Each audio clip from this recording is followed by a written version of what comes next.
menutup karir dengan manis. Di pertandingan terakhir ini, Julian main habis-habisan. Dia mengerahkan semua kemampuannya. Banyak akselerasi yang membuat para penonton bersorak.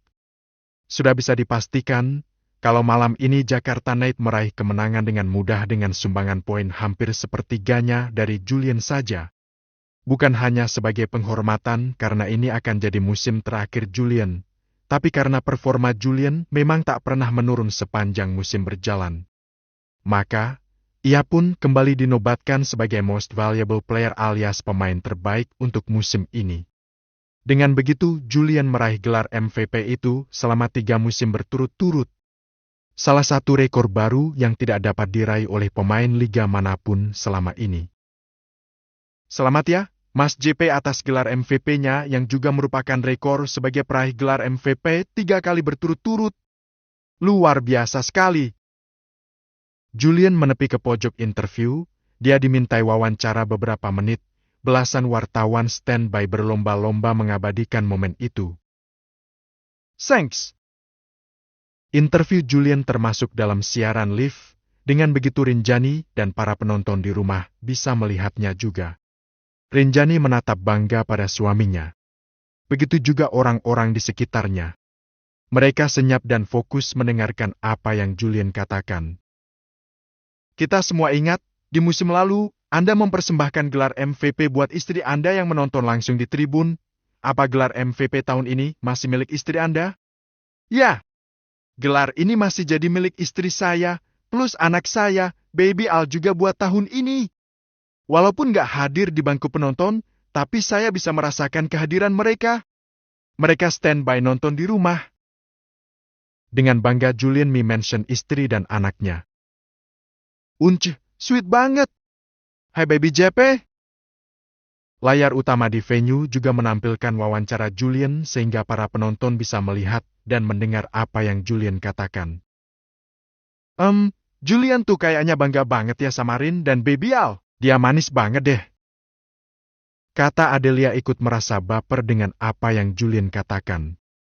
Farhana kesal, dia malah membayangkan kalau yang dimention oleh Julian adalah dirinya. Harusnya aku. Tentu saja aku. Pikirnya begitu kekeh dan ambisius. Satu lagi dong, Mas JP. Apa nih pesan buat para fans yang hari ini galau berjamaah karena ini adalah hari terakhir Mas JP? Tetap semangat, tetap berisik karena sorakan kalian adalah salah satu pemompa semangat buat para pemain manapun, khususnya saya. Aa Sororga, sorakan langsung menyambut kata-kata terakhir dari Julian. Mereka galau sekaligus baper berjamaah dengan kata-kata terakhir dari Julian. Sukses selalu ya, Mas JP. Walaupun sudah bukan bagian dari liga lagi, tapi kami harap Anda meluangkan waktu untuk berpartisipasi dalam setiap pertandingan eksibisi. Kami semua akan merindukan aksi-aksi memukau dari Mas JP. Oke. Thank you. Julian lega karena sesi wawancara sudah selesai. Dia pun ingin segera menepi, merayakan kemenangan dengan tim, dan setelah itu pulang merayakan bersama keluarga kecilnya. Acara berakhir dengan penutupan yang manis. Sebelum pergi ke ruang ganti, beberapa pemain harus melayani beberapa penonton terpilih yang boleh masuk ke dalam lapangan, meminta tanda tangan, dan juga foto bersama. Walau lelah, Julian harus memenuhi permintaan para fans. Menandatangani jersey dan beberapa barang mereka, maupun melayani permintaan foto bareng. Kebetulan, Adelia dan Farhana mendapatkan kesempatan yang sama. Bunda! Aku mau dong foto sama Om Julian. Aku ngefans deh sama Om Julian. Celoteh Syabita begitu menggemaskan. Aku juga mau, Mam. Ruby tak mau ketinggalan. Julian menyambut hangat, bukan karena Farhana, tapi karena anak-anak saja. Nih Jul, fans bocil, tapi ngefansnya telat karena setelah ini mereka nggak akan bisa lihat aksi-aksi hebat kamu lagi. Kata Adelia. Kalian bisa tetap nonton dan ngefans sama pemain lain kan? Om, habis foto, nanti minta tanda tangan juga ya? Kata Syabita. Oke siap. Jawab Julian, begitu hangat terhadap anak-anak. Aku juga, Om. Ruby tetap tak mau kalah. Oke. Julian merendahkan tubuhnya, ia berjongkok agar bisa sejajar dengan dua fans ciliknya. Adelia dan Farhana yang memotret kedua putri mereka secara bersamaan. Farhana tidak terlihat peduli dengan yang lainnya. Dia mencuri kesempatan dan fokus pada Julian. Akhirnya Farhana bisa menyimpan foto Julian di dalam galeri ponselnya. Selesai berfoto, Julian lanjut membubuhkan tanda tangan di jersey Shabita dan Ruby. Kalau aja Baby Al ikut nonton, pasti lebih seru ya Om, kata Ruby. Pasti. Pasti Om bisa cetak lebih banyak poin kalau Baby Al sama Tante Rin ada di sini, jawab Julian. Thanks ya, Jul. Kamu melayani fans bocil dengan baik. Pasti momen ini akan selalu diingat sama Abis dan Ruby, ucap Adelia. Dia selalu bersikap hangat selayaknya teman. Sama-sama, Del. Farhana merasa tersisihkan karena Julian sama sekali mengabaikannya. Julian tidak peduli dengan keberadaan Farhana. Tapi Farhana tampaknya tak ingin diam saja. Dia pun mencuri kesempatan untuk menahan kepergian Julian yang hendak melayani fans-fans yang lain. Jul, tunggu, kata Farhana dan menghalangi jalan Julian. Mimik wajah Julian berubah ketika berhadapan dengan Farhana. Tidak sama seperti saat ia menghadapi Adelia, Shabita, dan Ruby. Selamat ya, kamu selalu keren. Kamu selalu hebat. Gak bisa berhenti kagum sama kamu, ucap Farhana. Iya, thanks. Julian menjawab singkat saja. I love you. I really love you. Aku nggak bisa menghentikan perasaan ini, Jul. Aku tahu ini gila, tapi aku nggak bisa berhenti mencintai dan mengharapkan kamu, teriak Farhana di dalam hati. Dia tak berani mengatakannya secara langsung. Walaupun memiliki obsesi gila, tapi Farhana masih bisa kontrol dan tak mungkin mencoreng citranya sendiri di hadapan orang-orang. Udah? Tanya Julian pada Farhana yang malah diam tak jelas. Farhana pun menggeser posisinya dan membiarkan Julian beranjak. Perasaan yang menggebu seolah mendobrak di pintu hatinya, tapi Farhana tetap bersikap tenang. Mengaku sebagai fans berat Julian, tapi dia tidak bersikap genit dan barbar seperti fans lainnya. Semua sesi sudah selesai. Para pemain segera memasuki ruang ganti. Euforia masih terasa dan terbawa sampai ke ruang ganti itu. Walau beberapa kali diterpa isu soal finansial, tapi Jakarta Knight masih sangat superior. Salah satu aktor utama adalah Julian. Sebagai bertindak sebagai pemain yang selalu memenangkan pertandingan, Julian juga berkontribusi dalam pendanaan klub karena sang papalah investor terbesar di klub Jakarta Knight. Setelah briefing terakhir, setelah mereka santai, barulah mereka pergi menuju bis yang sudah menunggu. Masih ada pesta perayaan yang akan digelar sekaligus sebagai farewell party atau pesta perpisahan untuk Julian. Lo jangan pulang dulu ya, Jul. Kabar istri lo kalau lo akan pulang larut malam ini. Oke, kata Rado. Sebenarnya Julian tidak antusias untuk pesta yang dikhususkan untuknya itu. Tapi untuk menghargai timnya, Julian pun terpaksa bergabung dalam pesta itu. Dasar mimpi buruk. Oh gitu ya? Jadi kamu pulangnya larut banget nanti? Rinjani baru saja dapat kabar dari Julian. Dia agak kecewa karena Julian harus merayakan kemenangannya bersama tim. Tapi di satu sisi, Rinjani tak bisa membatasi ruang gerak suaminya bersama rekan-rekannya, apalagi Julian akan segera berpisah dengan tim yang membesarkan namanya itu. Begitu aku bisa pulang, aku akan segera pulang. Aku janji. Iya, Mas. Jaga diri kamu baik-baik. Aku harap kamu nggak minum, apalagi sampai benar-benar mabuk. Please, jangan. Pinta Rinjani. Nggak akan. Walaupun tersedia bir, aku nggak akan minum itu. Kamu nggak usah cemas ya. Aku percaya sama kamu. Makasih, sayang. Tidurlah duluan, Nanti aku bangunin dan kita rayakan kemenanganku berdua aja. Oke? Nada suara Julian agak berbisik menggoda. Papa nggak bisa pulang cepat-cepat, jadi kamu tidur yang nyenyak ya. Mama juga mau tidur aja deh sambil nungguin Papa pulang.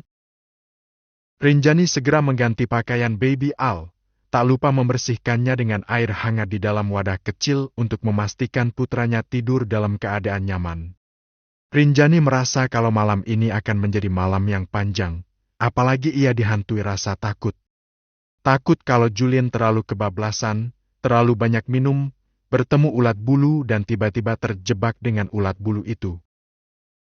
Ergi, apaan sih? Pikiranku jelek banget. Mana mungkin Mas JP kayak gitu? Kesetiaannya teruji sampai detik ini, kenapa aku malah berpikir yang aneh-aneh? Ih. Rinjani melawan pikiran buruknya itu. Setelah mengganti popok dan pakaian baby Al, Rinjani lanjut menyusuinya sampai kenyang dan tertidur. ASI yang melimpah membuat baby Al tak pernah rewel, tak banyak drama menjelang jam tidur malamnya. Setelah tertidur, Rinjani menidurkan baby Al di tempat tidurnya sembari membisikkan doa sebelum tidur ke telinganya. Selepas itu, barulah Rinjani yang naik ke atas tempat tidurnya. Dia berusaha membuat dirinya merasa nyaman. Menarik selimut dan menolak pikiran-pikiran buruk tentang pesta Julian dan rekan-rekan timnya malam ini. Ayo dong, Jul. Ini pesta buat lo. Masa lo nggak minum sedikit pun? Aman kok, bro. Ayolah. Buat ngangetin badan doang. Kawan-kawan Julian memaksa Julian untuk menghayati pesta mereka. Selain bir dan musik house, Wado juga menyediakan beberapa wanita penghibur di ruang aula markas Jakarta Night. Julian pun tak menyangka kalau pesta yang dibuatkan untuknya malah identik dengan pesta miras dan pesta seks. Sungguh Julian menyesal karena ikut pada pesta itu. Gue sengaja nih bikin suasana di sini jadi kayak suasana di klub. Jangan pada munafik deh lo.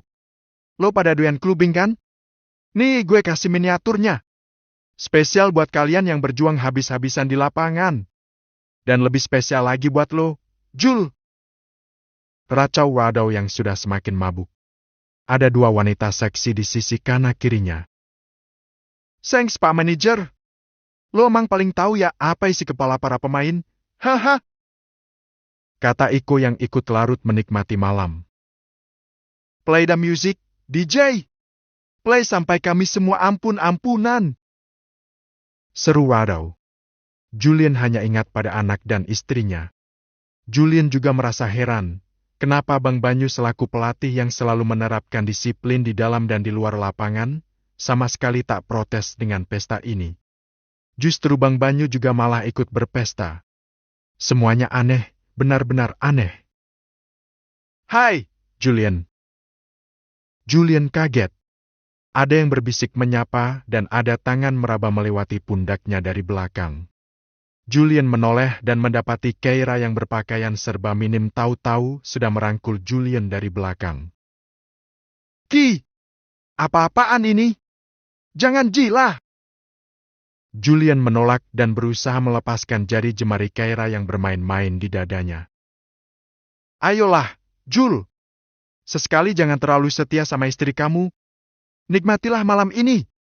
Manfaatkan situasi ini. Kapan lagi kita bisa bersama-sama di dalam pesta? Istri kamu baru aja lahiran loh. Pasti udah nggak bisa muasin kamu. Kamu bisa sedikit bermain-main sama aku. Ayolah. Keira semakin binal dan sampai berani mengecup Julian. Tak ada seorang pun yang peduli apalagi menegur tingkah Keira. Julian semakin keheranan. Ada apa dengan orang-orang? Apa virus pesta telah meracuni kewarasan rekan-rekannya? Lalai sedikit, Keira bahkan tahu-tahu sudah ada di pangkuan Julian. Semuanya semakin aneh saja. Aku bisa menggoyang kamu sampai puas. Aku selalu ingin melakukan ini. Kamu adalah fantasi liarku. Aku menginginkan tubuh besar kamu ini. Ayo, bercintalah denganku. Keira menggoyang-goyangkan pinggulnya di atas pangkuan Julian. Semakin malam, orang-orang semakin gila. Argo! Rinjani yang tertidur terbangun dengan sekujur tubuh berkeringat hebat. Rinjani melihat gambaran pesta yang sedang dijalani Julian di dalam mimpinya. Mimpi buruk yang sangat menakutkan. Enggak mungkin itu nyata. Itu cuma mimpi. Itu cuma mimpi. Kah sama seperti yang Rinjani mimpikan? Aku harus susul Mas JP. Harus. Rinjani bangkit dari tempat tidurnya, lalu mengganti pakaian. Dia bahkan tidak sempat berdandan. Mimpi buruk itu mendorongnya untuk nekat dan menyusul suaminya. Apakah pesta yang berlangsung sama seperti apa yang ada di dalam mimpi? Rin, kamu mau kemana? Henny yang sedang beres-beres dapur sampai kaget melihat Rinjani turun dari lantai 2 dengan wajah takut. Rin, ada apa? Kamu mau kemana? Ini udah jam 11 malam loh. Henny segera mengikuti Rinjani yang terus berjalan menuju keluar rumah. Rin! Rinjani pergi menuju carport dan memakai helmnya. Sepertinya Rinjani akan nekat pergi dengan mengendarai sepeda motornya. Kamu kenapa sih, Rin? Ada apa? Tapi Henny berhasil mencegah dan menghalangi jalan Rinjani. Aku mau nyusul Mas JP. Bi, aku nggak bisa tenang. Aku takut dia terjebak dan ada yang godain dia. Jawab Rinjani dengan tegas. Rupanya Rinjani memang termakan dengan mimpi buruknya barusan. Mana mungkin, Rin? Bibi sih percaya sama suami kamu. Coba kamu telepon aja. Mana boleh kamu keluar malam-malam motoran kayak gini? Please, Bi, jangan halangin aku. Istighfar, Rin. Hadapi ketakutan kamu itu dengan kepala dingin. Memangnya kamu punya bukti kalau saat ini nak Julian main-main? Rinjani hanya memiliki bukti samar lewat mimpinya. Rinjani tak bisa menjawab pertanyaan Henny itu. Kamu ninggalin Baby Al gitu aja? Gimana kalau dia nangis? Gimana kalau ada apa-apa sama kamu di jalan? Duh, Bibi nggak bisa bayangin deh. Udah ya, ayo masuk, lepas helm kamu. Coba kamu telepon aja nak Julianya, minta dia buat segera pulang. Yuk. Dengan lembut, Henny membujuk Rinjani untuk mengurungkan niatnya. Rinjani tertegun, lalu merenung. Dasar mimpi buruk. Dalam sekejap mampu mempermainkan perasaan Rinjani. Cuplikan di dalam mimpi membuat Rinjani kalut dan akhirnya dia menangis dan masih membayangkan kalau mimpinya itu adalah gambaran nyata yang dialami oleh Julian saat ini. Loh, kenapa sih, Rin? Ayo masuk, cerita sama Bibi. Yuk. Aku mimpi buruk, Bi. Aku takut Mas JP main-main sama ulat bulu. Aku takut. Henny pun mengerti, sepertinya keponakannya memang terlalu overthinking. Mimpi kadang terasa nyata, tapi mimpi hanyalah mimpi, hanya bunga tidur saja. Henny mengelus-elus pundak Rinjani. Dan tak lama, mobil Julian muncul dan masuk ke area rumah. Lampu mobilnya menyorot pada Rinjani dan Henny yang ada di dalam carport. Loh, Rinjani sedang apa di sana? Standby di atas motor sembari menangis dan Henny menemani sambil menenangkan. Ada apa dengan istriku? Pikir Julian.